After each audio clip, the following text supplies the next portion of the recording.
we worship the same God. And they say, well, he's called, and they'll pronounce Allah. Yeah, they'll say Allah. Allah. Allah. And I say, no, understand what Allah is. It's a contraction of two words, al and ilah, which means the God. It's like capitalizing the word. This is the Arabic word for God. It's actually related to the And Hebrew the Aramaic. word Elohim. Yes. This is how Jesus pronounced it. Yes. Anyway.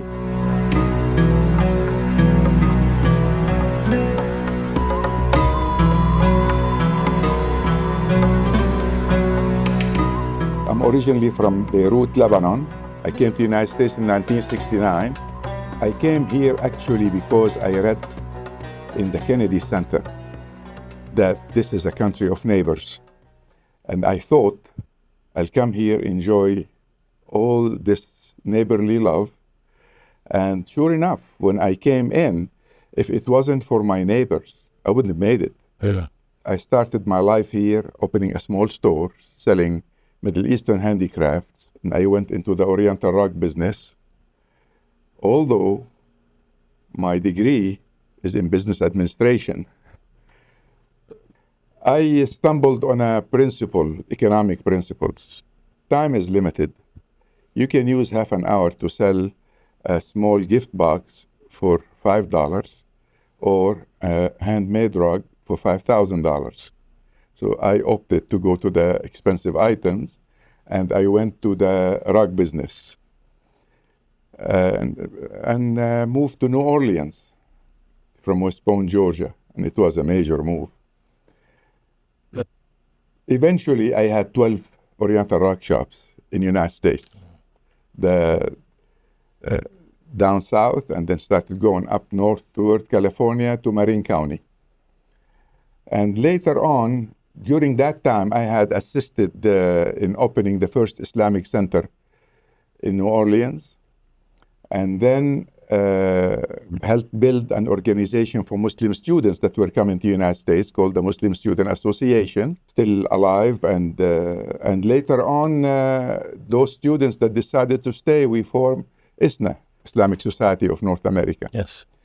During that time, I helped start a university in Chicago. I'm a co-founder of a university called East-West University, liberal arts school. We have 4 colleges. It's now like 48 years old. So basically, I have very good memories of my life in the United States. The United States gave me the ability to think freely, to express myself freely, and to try to thrive on human relations as well as on my own relation with my own self. Because without freedom sometimes, you're not free to think of yourself the way you should or grow. I spent like 30 years before that building goodwill in New Orleans.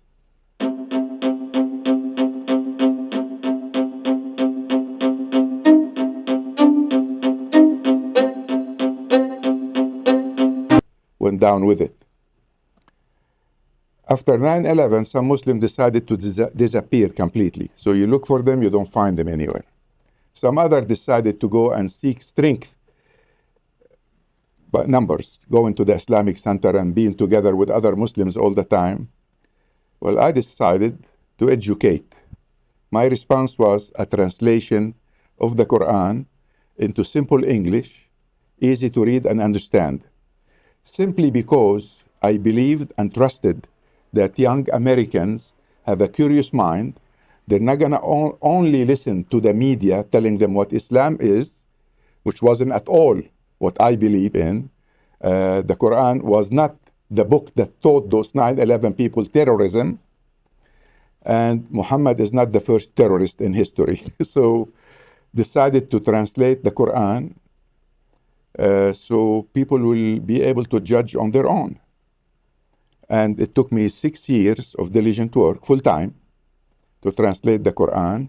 And I started with a methodology with all my assumptions. So whoever wants to read the translation will know why I'm saying this and based on what.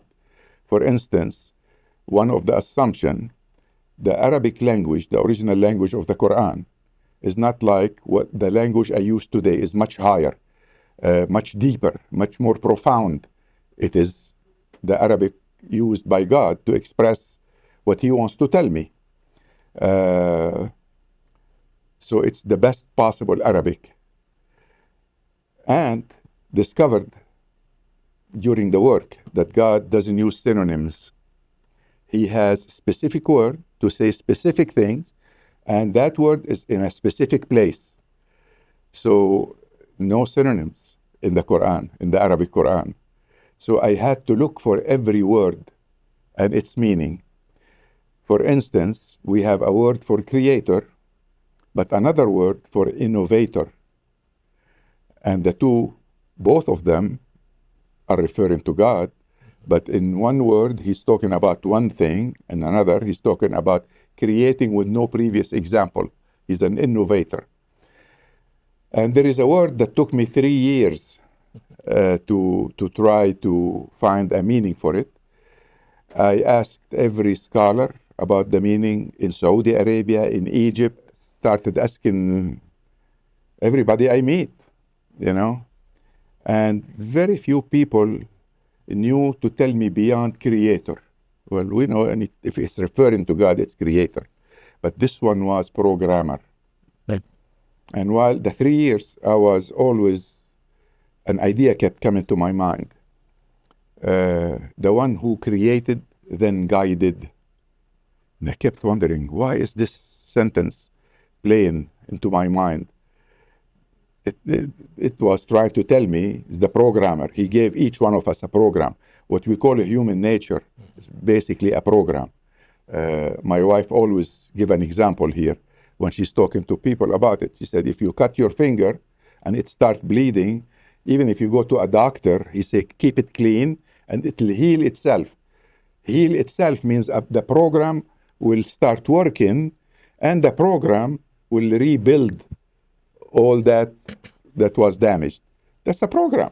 At the end of the 6 years, we had the book published, and immediately after that, or even before I finished the translation, my Christian friends, especially the evangelicals, were urging me to talk about similarities between the Bible and the Quran.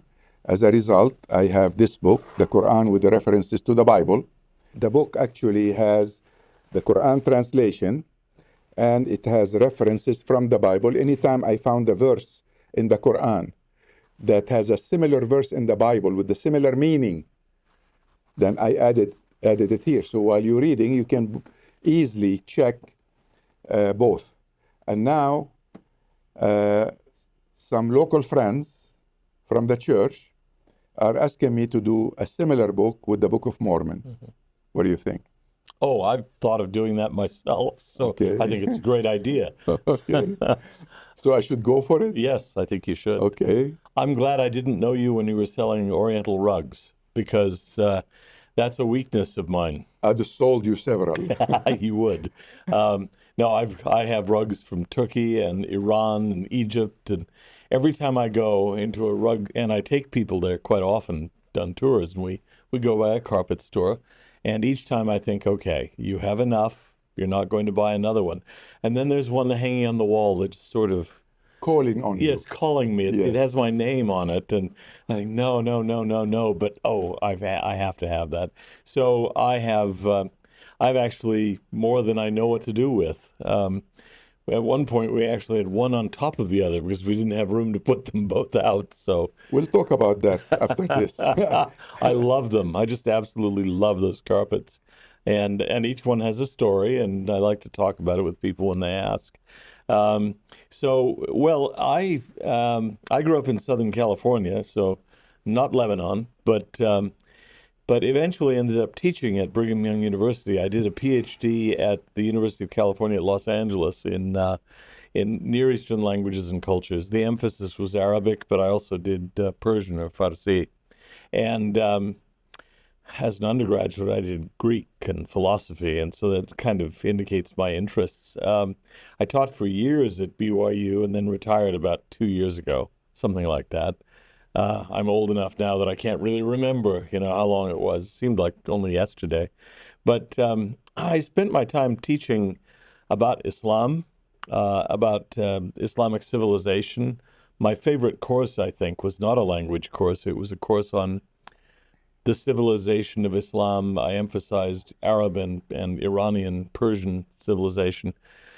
In the last version that I was teaching, we simply read great books from the tradition, and not just little snippets, but the whole things. مقدمة? We did. Okay. Yeah. One of the greatest books ever written, I think. Ibn Khaldun. That's Ibn Khaldun's Yes. introduction, it means, to his world history. Exactly. But in some ways, the introduction is the most important part of the world history. He lays out the rules of historical events and developments and civilization. Why civilizations rise, why they fall. Exactly. And so a brilliant book, and in some ways one that didn't have anything like it for several centuries. Later on, when people began talking about the sociology of history, philosophy of history, Then they started rules. referring. Yes. And when the people discovered, they said, oh, this is amazing. Yeah. This man was half a millennium ahead of his time. Yeah. And didn't seem to have any intellectual descendants. Nobody imitated him. He just did this wonderful book, and a series of books, but that book is the most important one, I think. So I taught Islamic philosophy at BYU, and it's interesting that you were involved so deeply in translations. So was I, and it partly involves 9/11. I had the idea, actually, from the time I was in graduate school. One of the things that frustrated me was that so many important Islamic books had never been translated into the Western language, any Western language, even medieval Latin, but they just were unavailable. And so I would read histories of philosophy in particular, and the historian would say something like, well, the Greeks were really brilliant, and then the Arabs copied the Greeks, added nothing new. And then philosophy took off again in the medieval West and the modern West. And I remember thinking, okay, how do you know that they contributed nothing? Because there are no translations, and you don't read Arabic. So how can you know what they did or what they didn't do?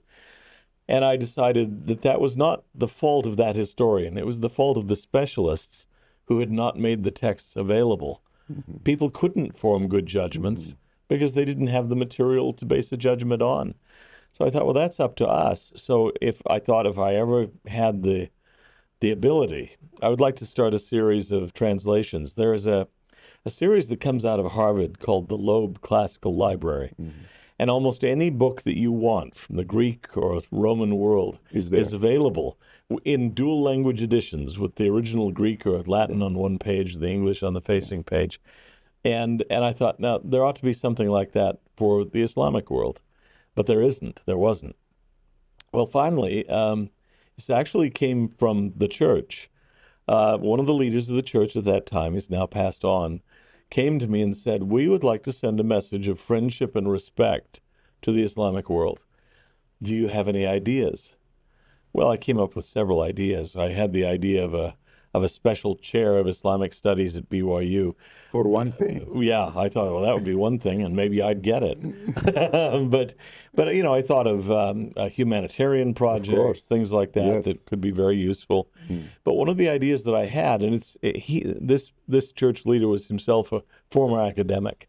It turns out it was the idea that really he liked. I said, allowing Muslims to tell their own story, that is, by making their books available in English, rather than us telling a story about them. Brilliant idea. I said, now that I think Let them speak for themselves. Yeah, that's right.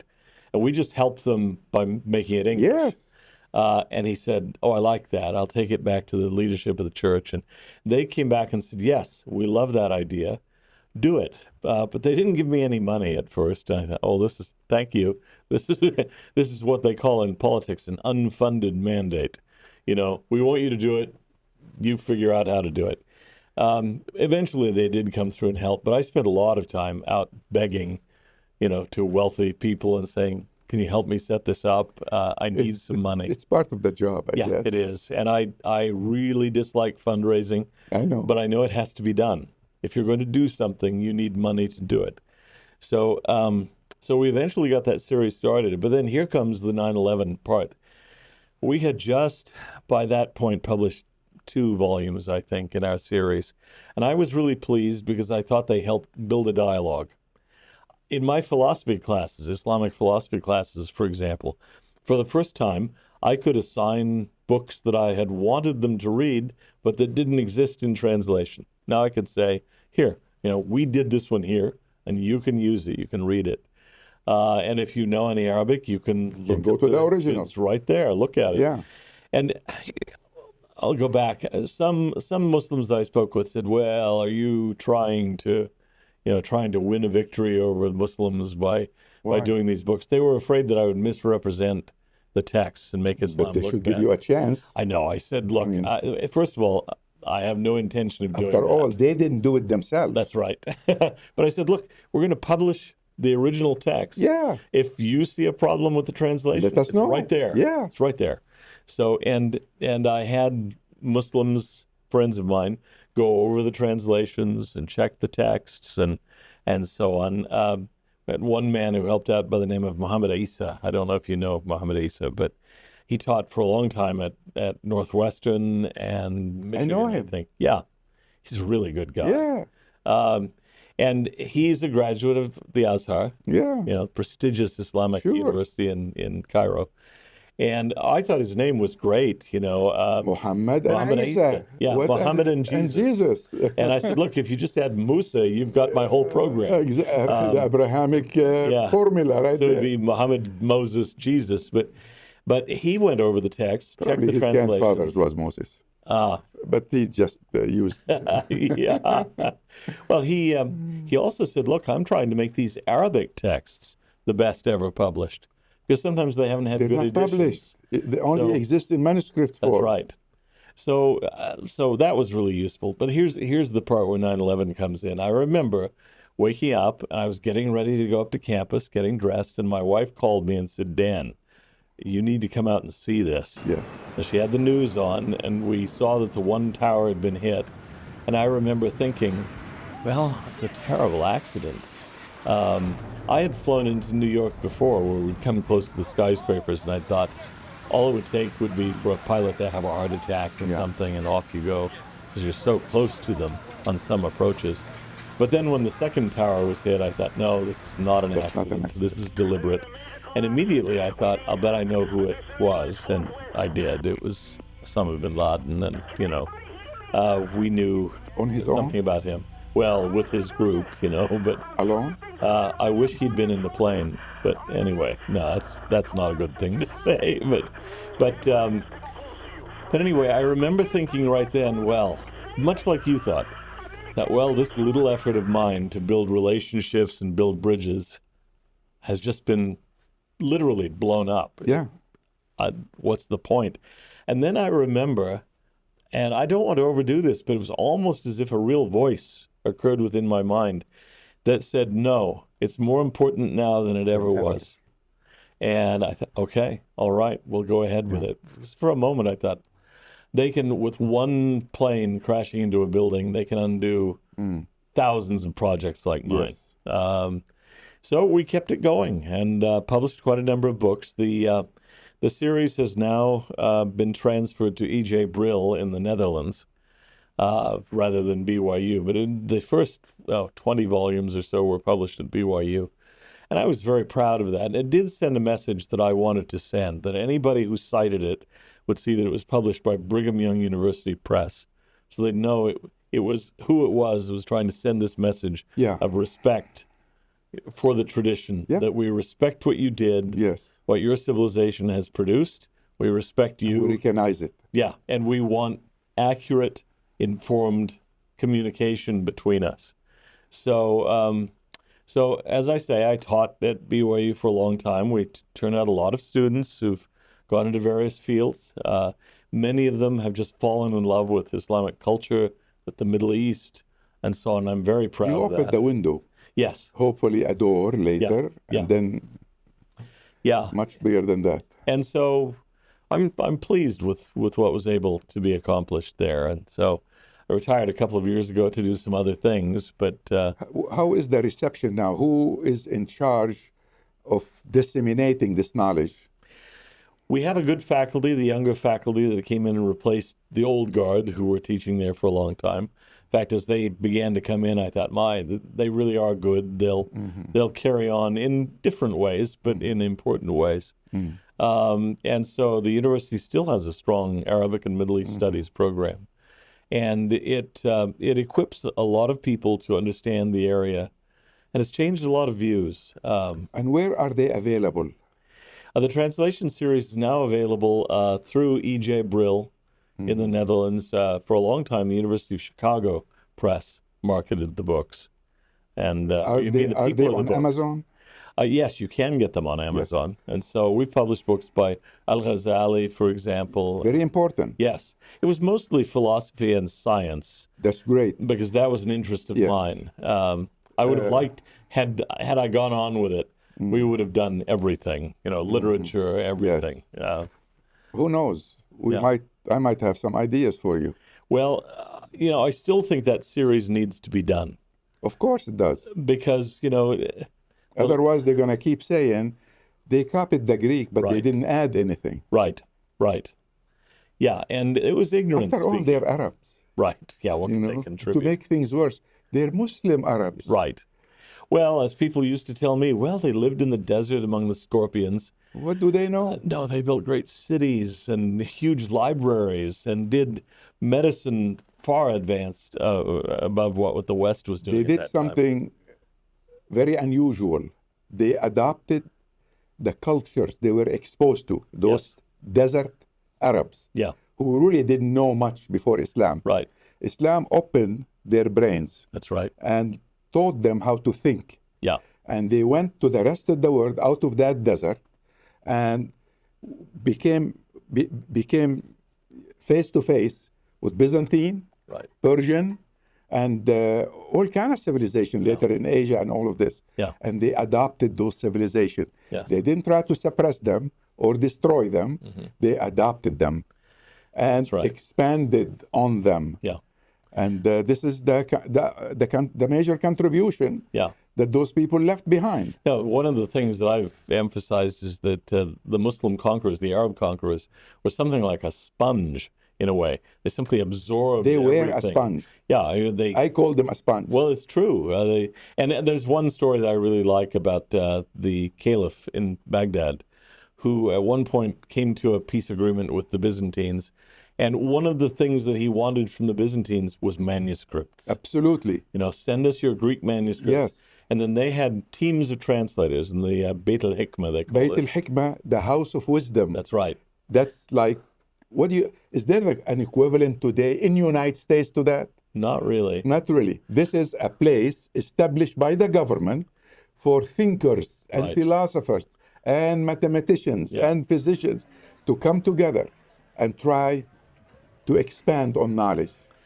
We used to joke with our little group that was doing the editing and so on of our translation series. We put up a sign, Beit al-Hikmah, in Arabic letters. Great. But, not that we were anything like the great one back in Baghdad. But it's a revival of the same idea. Most people didn't get it, but every once in a while we'd have an Arab ambassador come through, and they'd sometimes take him to visit where our people were typing away on the computer and doing the work, and they'd see that sign, Beit al-Hikmah, the House of Wisdom, and they'd laugh and say, we get it. We understand what you're talking about.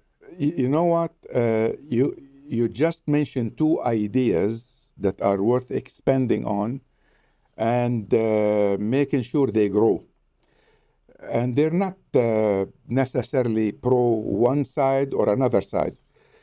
Now, Beit al-Hikmah didn't have Muslim thinkers only. Right. It included anybody who uses their brains properly and try to contribute something to humanity. Why don't we revive this and have at least one meeting a year? It would be a wonderful thing. People invited, either from all over the United States or from all over the world, depend on whether we have the necessary funds, or maybe we'll meet online. Right. And we will exchange ideas and talk and demand from each other to discuss new ideas. what did you have this year Right. to talk about that you didn't have last year? I love the idea of an ongoing dialogue. Ongoing of dialogue. civilizations. Ongoing dialogue. One of the things we were proud of was having someone like Muhammad Isa, who was one of our editors, said, we've got a Muslim. If you think it's only Christians, it's not. We have Muslims working on this.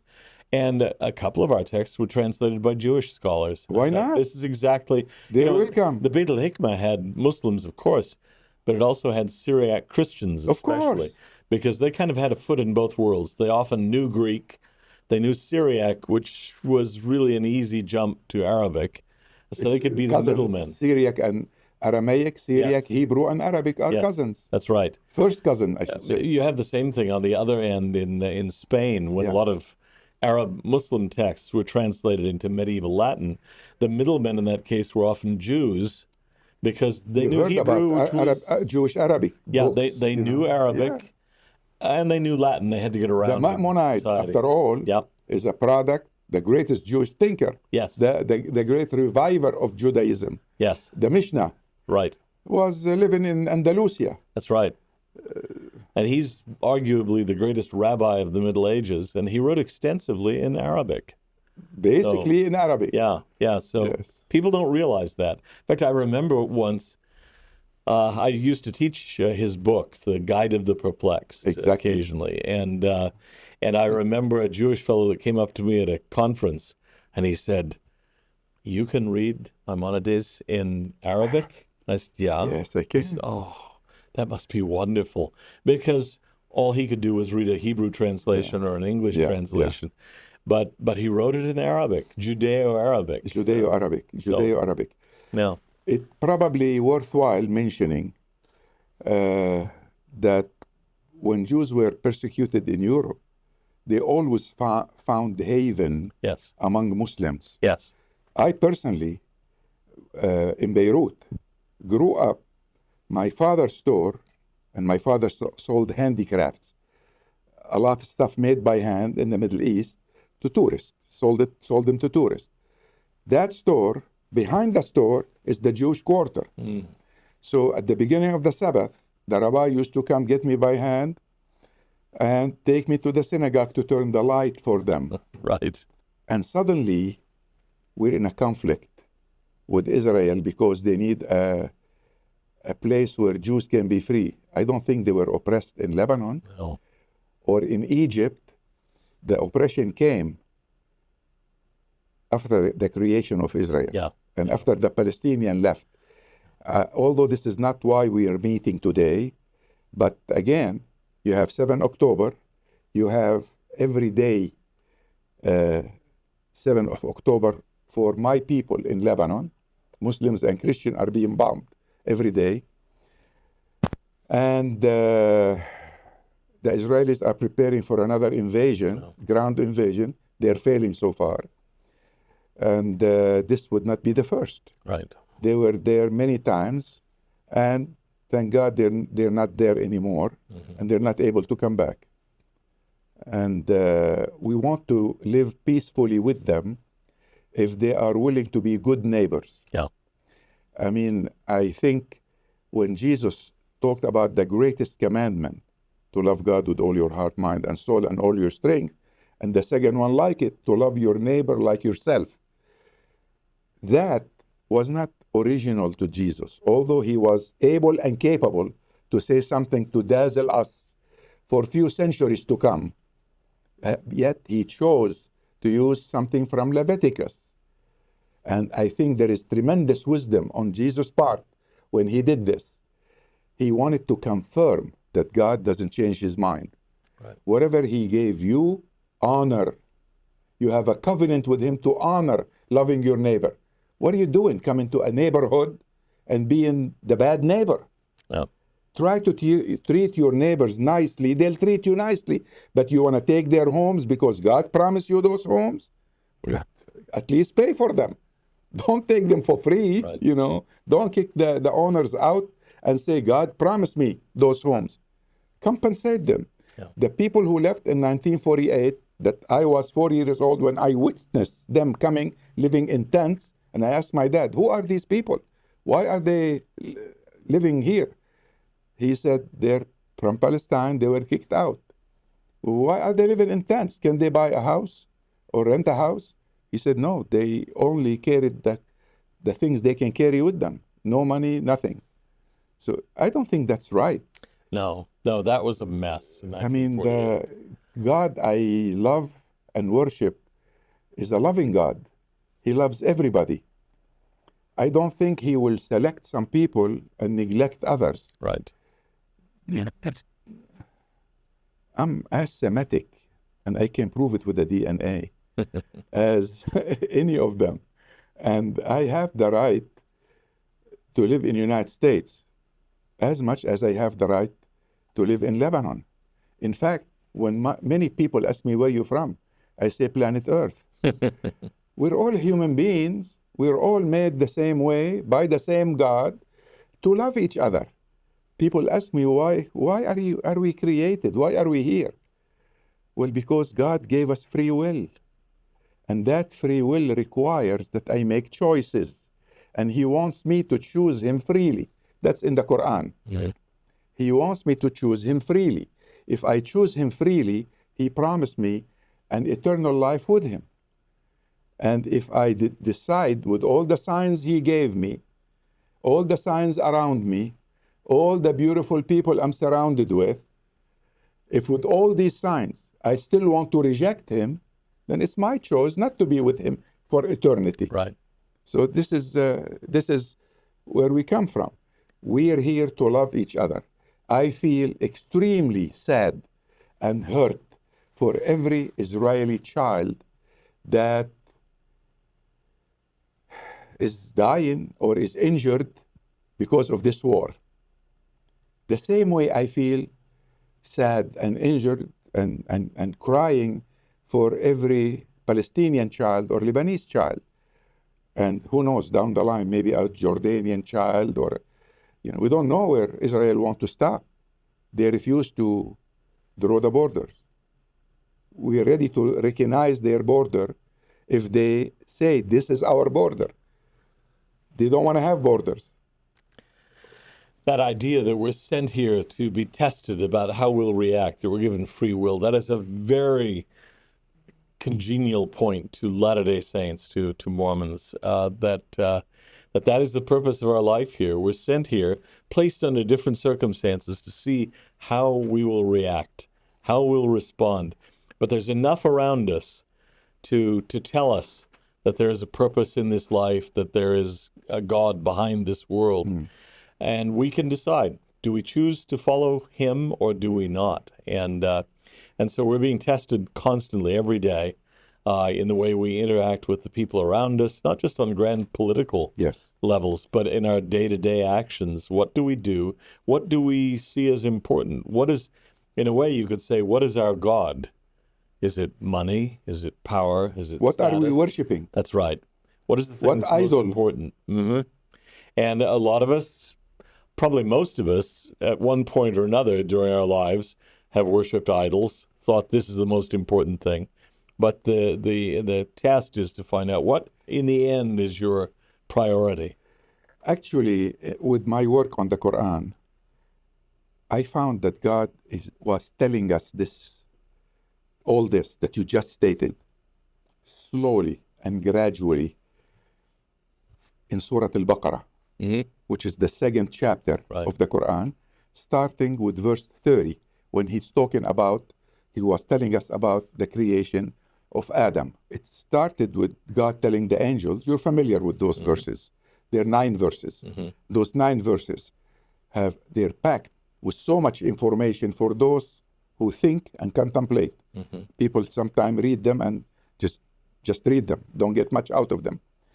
But I've been working on them for like 2 years, just 9 verses.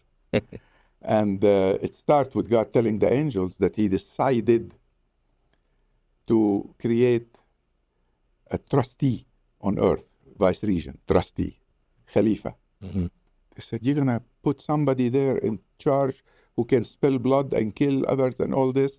They were talking about other humanoids that already exist. So I concluded from that Adam was not the first human being. He was the first Homo sapien with consciousness.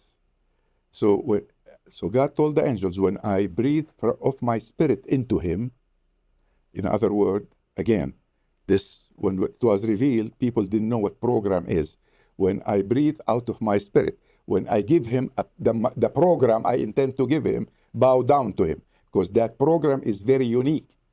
It enables him to think, to learn, to conclude things. It's an intellect that I'm giving him. And the angels did that, but Satan, Iblis, was arrogant. He's another species. We are carbon-based. He was oxygen-based. He's created from fire. We're created from dirt. Now, no book told me this. I had to conclude it, but you seems to agree with me. So he was arrogant. He said, why didn't you bow down to him? I'm not asking you to worship him. You're worshiping me, but you bow down in admiration of my creation. It's unique. He said, I'm better than him. Arrogance. You created me from fire. You created him from dirt. So God told him he's going to be cursed. He said, would you give me some time until their day of judgment? I'm going to corrupt them.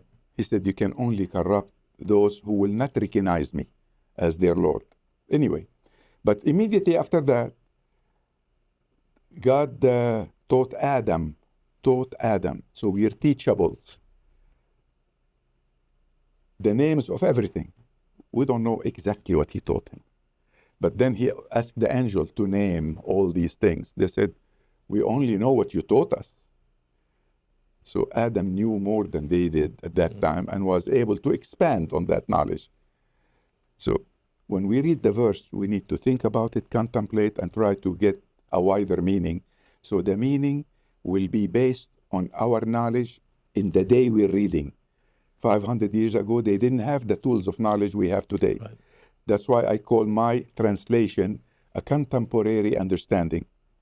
The only way the Quran can be for all time and all places if we keep it contemporary and understand it contextually. Ibn Kathir did a great job in his time understanding and explaining. But today, in the last 1,000 years, humanity learned 1,000,000 times more than they knew at that time. 50 years ago, they didn't know what we know today. Right. So we're capable and able today to understand the Quran much deeper. And as you know, in the Quran has two sorts. God says in the Quran, they had two sorts of verses. Muhkamat are well built, tightly built, and mutashabihat, ambiguous. The muhkamat were given to the Rasul, the messenger, Muhammad. He played two roles, messenger and prophet. Prophet prophesies. He told us things like the verses about the creation. In the 7th century, human being had no way to understand how creation started. Those verses are here now, and we can interpret them to explain the Big Bang. As a matter of fact, there is an article that's going to be appearing this week in a South Africa magazine called Muslim View, explaining the Big Bang from the Quran. But 50 years ago, we wouldn't been able to do that. So that's why the Quran has to be contemporary in its understanding all the time. I like that. So those verses, so we learn that Adam is teachable. First of all, he had consciousness, because the minute he became alive, he looked around and understood, this is my Lord, these are creation. He called angels, this is a tree, these are the names he taught him, and he learned to distinguish between them. So now if he sees a deer and a cow, he knows they're separate, different, but from the same species. Anyway, but also God gave Adam mashi'ah in Arabic, freedom to choose. But when Adam was with God in Eden, did he have to choose anything? No. Everything was there, right? he had, for that period of time, had no need to make a choice for anything. So God wanted to motivate that power he gave him and instigate him to make a choice. He said, you can eat from anywhere except that tree. That was a way to teach Adam that he had the ability to choose. It's not about sin. It's not about the original sin. It's about making him conscious that he can choose. Part of that program. So anyway, part of the program is when I make the wrong decision, I realize I made a wrong decision.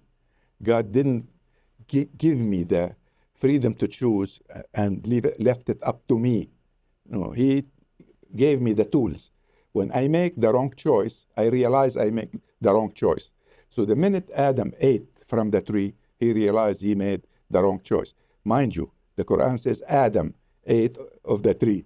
Didn't say his wife ate from it. So don't blame the woman for it. Okay? They're innocent there. Anyway, and he gave her some of the fruit to eat. Anyway, he felt he made a mistake. Then he asked God, what do I do now? He said, repent and ask me for forgiveness. And he forgave him. That original sin is wiped out. Right. But Adam learned that he can make a choice. This is a very, very congenial view to the Latter-day Saint view. We don't believe in original sin. We do believe that Adam was given a choice in the garden and that he chose, and because of that choice, the rest of world history has followed. But he could have stayed in the garden for a long time. Maybe he did. I don't know. We don't know how long he was there.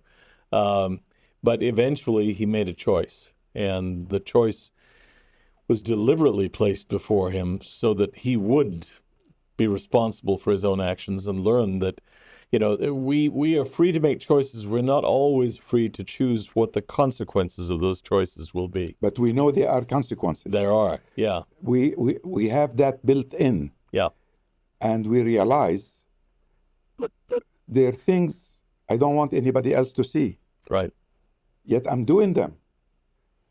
Am I doing them freely? Most of the time, yes. Sometimes I'm not. Sometimes I'm forced to do them. And I'm not responsible for the consequences when I'm forced. For instance, I might not be able to pray because if I do that, somebody is going to kill me. Right. I'm not responsible for not praying. Right.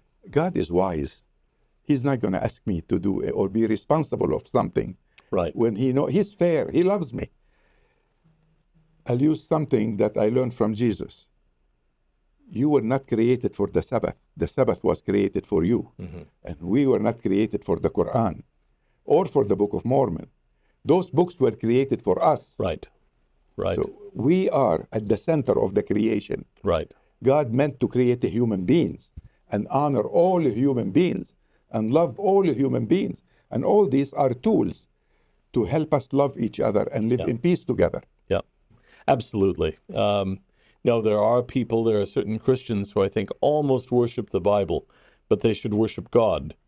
And the Bible is an instrument, as you say. It's a tool for helping us to understand God and understand our place in the world, but it's not an end in itself. It's part of the framework that's designed to help us become what we should become. So, really profound. And these are areas where we can absolutely agree that we are... Give me something that we will not agree on.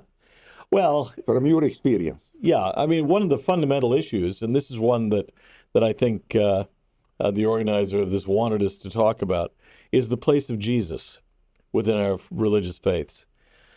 Though even here, there's a lot of common ground. I think many people in the West are shocked, less so now because they're learning a little bit more about Islam, but many people that I've spoken with over the years are really shocked to find that Muslims venerate, respect, and honor Jesus as a prophet. Mm-hmm. They see Islam as a non-Christian religion, but they would also sometimes say basically a pagan religion, and that's where I would say, no, you're wrong.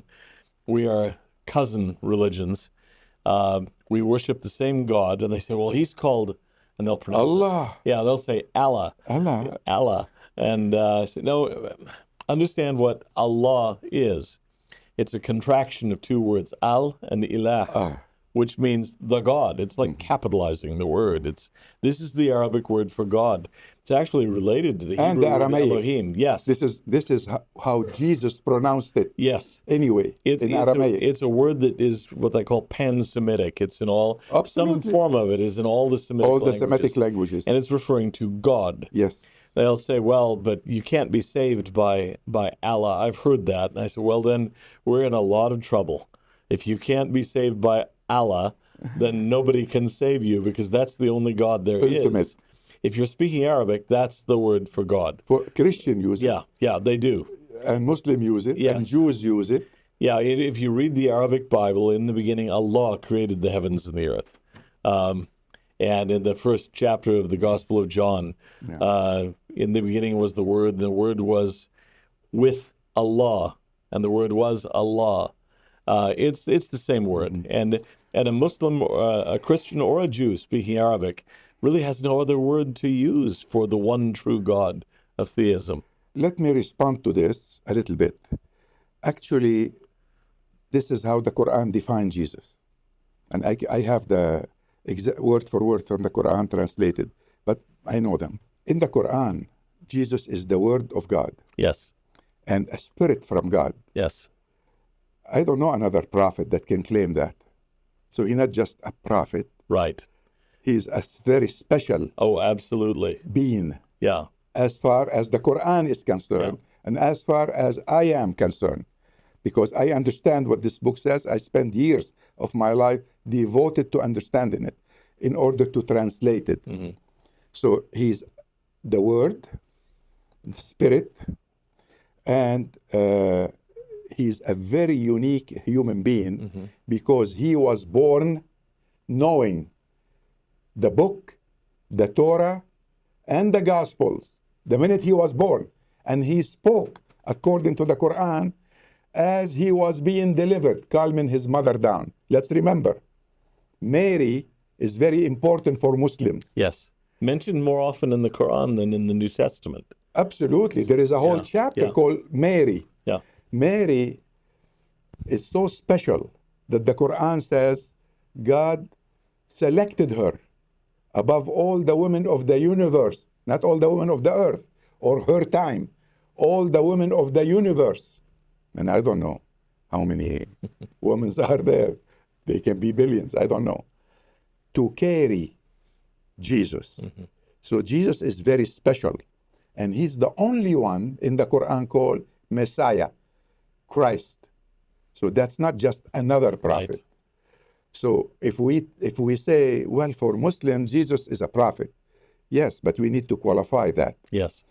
He is a prophet. We say this because we want to get away from the exaggeration that Athanasius convinced Constantine to adopt, and as a result, we have the Nicene Creed. Those who know will understand what I'm saying. Before the 15th of May in 325, we didn't have a Trinity, and we didn't have God and the Son of God, and we didn't have Spirit from Spirit. Christians were free to have their own formula to understand the relationship between Jesus and God. They were free. Yeah. But then it was canonized. And from that time on, Christianity became an empire. Before the empire, it had one character. Post-empire, it built another character. And I think after Joseph Smith, it has a third character. I'm saying this because I observed the way the members of the church behave. Let me give you one example that nobody can doubt. Definition of a family. That is straightforward, well-defined, and it's the same as in the Quran. There is no doubt about it. I told you at the beginning, I came to the United States because I read it's a country of neighbors. It's no longer that. It's a house divided today. So instead of me today working to go talk to someone who's not a Muslim to convince him Islam is right, I talk to Republicans and to Democrats and try to bring them to reconcile them to our Bill of Rights. Some of them don't recognize it anymore.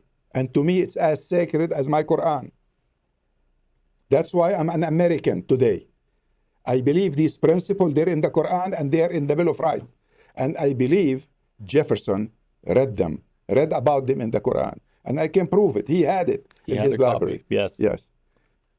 Yeah. What would you say if I tell you that I know that he had a copy of the Constitution of Medina also in his library? Mm. And that pluralism Yeah.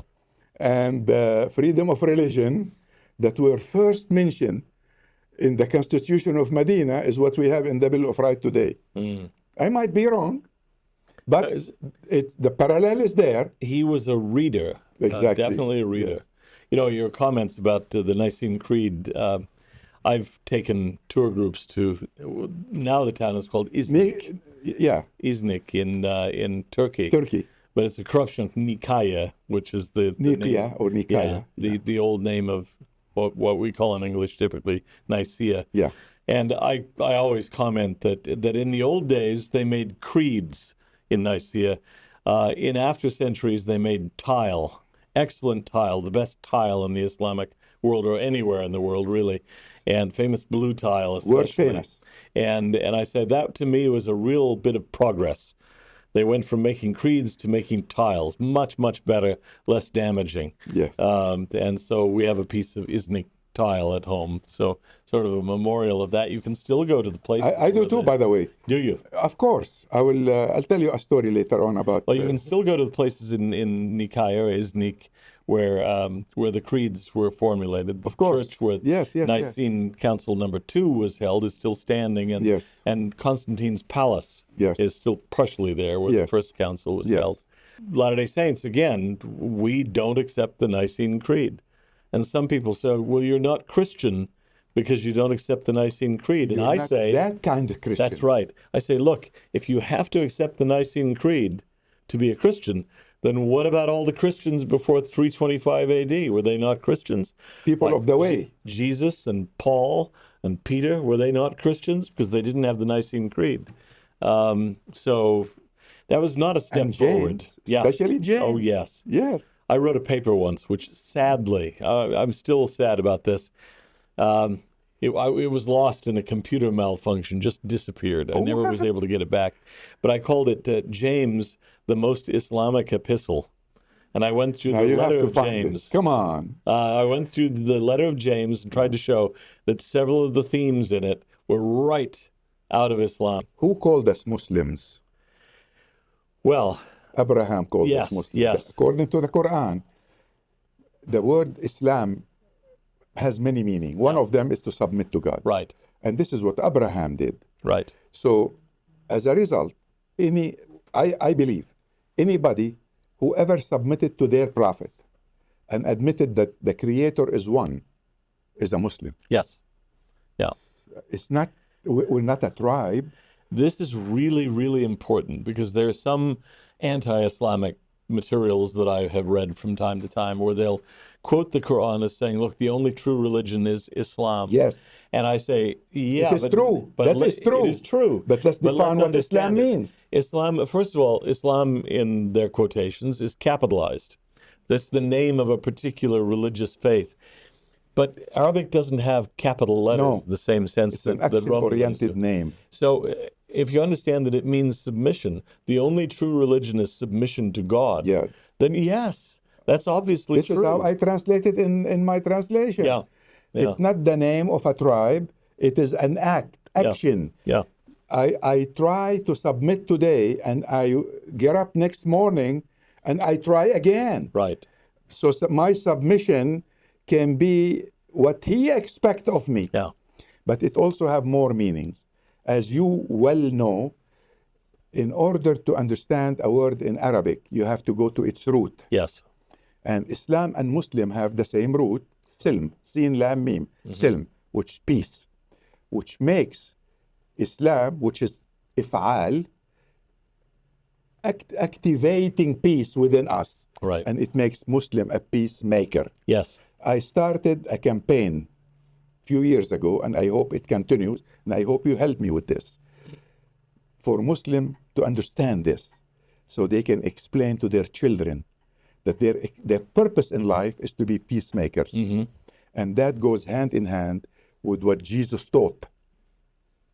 So if Blessed are the peacemakers. if we are here in the Beatitudes, Mm-hmm. so if we are all on this planet to be neighbors and to build peace among each other, then we are doing God's will for us, and He will be pleased with us.